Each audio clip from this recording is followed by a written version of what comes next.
Кейбір адамдар өзгені жамандап, өзгені ғайбаттаған кезде таңданасың, субханалла.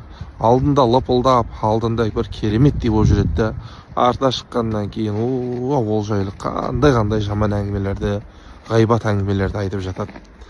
Ей, олай айтпасаңшы десе, мен шындықты айтып жатырмын ғой дейді. Білесіз ба? Ғайбат деген адамның өзі естісе ренжитін нәрсені көзі жоқ кезде айту, бұл ғайбат болып саналады. Пайғамбар саллаллаху алейхи уассалам Абу Дауд риуаят еткен сахих хадисте келтіреді. Неге Ми'раж түні тозақта сондай адамдарды көрдім дейді. Қолдары жез тырнақ, беттерін, көкіректерін тырнап жатқан адамдарды көрдім дейді. Бұл кім деп сұраған кезімде, бұлар адамдардың ар намысына тілмен тиетіндер, яғни ғайбаттаушылар, адамдардың етін жеушілер, ғайбаттаушылар деп айтады. Сондай ауыр оның жазасы ше. Біз ойлаймыз, әшейін бір екі ауыз әңгімен айттық, кетті, болды, өтті кетті. Ана адамның өзі естімесе болды дейміз де.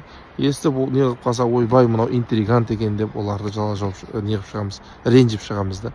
Бірақ білесіз ба, Құдай көріпті ғой. Құдай, ол адам естімесе естімей қалатын шығар, бірақ Құдай естіпті ғой.